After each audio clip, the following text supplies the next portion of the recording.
London in the 1960s. Everyone had a story about the Krays. They were twins. It was time for the Krays to enter gangster legend. This is a massive undertaking for you. I understand that you would shoot whoever it was that had the most scenes in the morning and then the other brother in the afternoon. How difficult is it to just flip that switch in such a quick period of time? Not difficult at all. Once you've got your characters down, then it's about practical application. That's really of makeup and costume. Once we got to start shooting, was how much we could build into a scene in order to get the drama across and the story across, and without anybody seeing the gimmick. Wow, no. It's totally awesome to say, like, you can watch yourself punching yourself in the face. Like, that's a pretty cool thing to see. Yeah. It's not such a cool thing to do. To receive. You hit me. Yeah.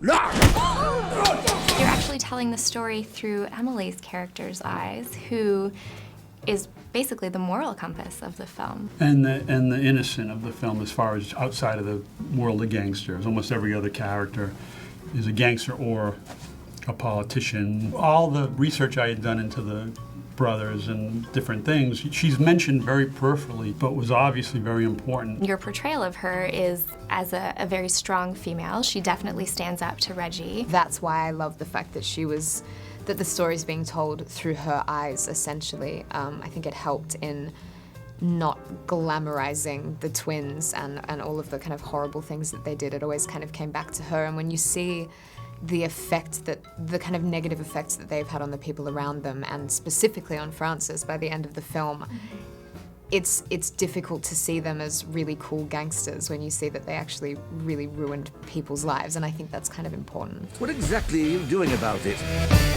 We're going after the Krays. So what do you think it is about Reggie that attracted Frances? Tom's version of Reggie was very charming, and at least in the beginning he was very kind to Frances, and I think that they genuinely did love one another. And she was very, very young when they started dating. She was like 19 or 20. And I guess she was probably a little bit starry-eyed when she first met him, and that exciting kind of glamorous world made it easier for her to turn a blind eye to the violence and the darker side of their world.